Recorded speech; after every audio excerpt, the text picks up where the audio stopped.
magtuturo kung nasan tong si Jerome. Maglalabas tayo ng bounty. Kaming dalawa lang ni Kong.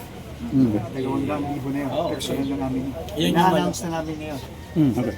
Yan yung Nakalive po malaking tayo. matutulong ninyo eh. Ano So yan? ilabas nyo yan. Ilabas nyo sa social Ilabas media, nyo sa social media, sa radio. Nakalive po tayo Nakalive po tayo ngayon. ngayon. O yan, ilabas nyo. Ilabas ninyo yun, di ba? Kung sino yung makakatulong, i-report sa PNP, sa either Chief of Police, kay sa Tama. Provincial Director. Salamat, Kong. Thank you so much, Kong. Yun, bounty tayo. Malaking bagay yun. Malaking bagay. So, ang pangalan niya, 200,000 po. Ang pangalan niya, Jerome Tejero. Tejero. Jerome Tejero.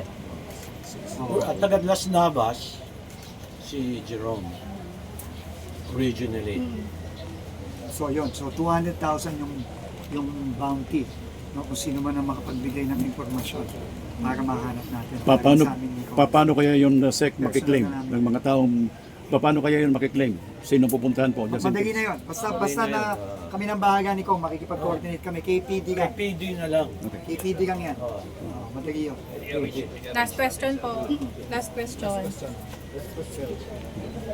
Last question po kay Kuya Ariel na lang po. Ano po yung masasabi nyo, narinig nyo po kay Secretary Dizon, si Tatay, tapos kay former Kong, magbibigay daw po ng 200,000 na makakahanap sa suspect po. Eh, ang mensahe nyo po? Maraming salamat sa Sir, kay Secretary, kay yung nasa. Maraming salamat sa binigay nilang patong sa ulo na pan, mapapadali yan para makamit namin yung hustisya para sa pagpatay ng anak ko. Yun lang ang hinahingi namin sa kwan, makamit lang yung hustisya. Kung naririnig ni Jerome yung inaano na Secretary ni Congressman, sumurrender na siya para hindi na madagdagan yung patay na Juan. Baril lang dahilan, mag-surrender na lang siya. Justisya lang yung inano ko. Makamit yung justisya.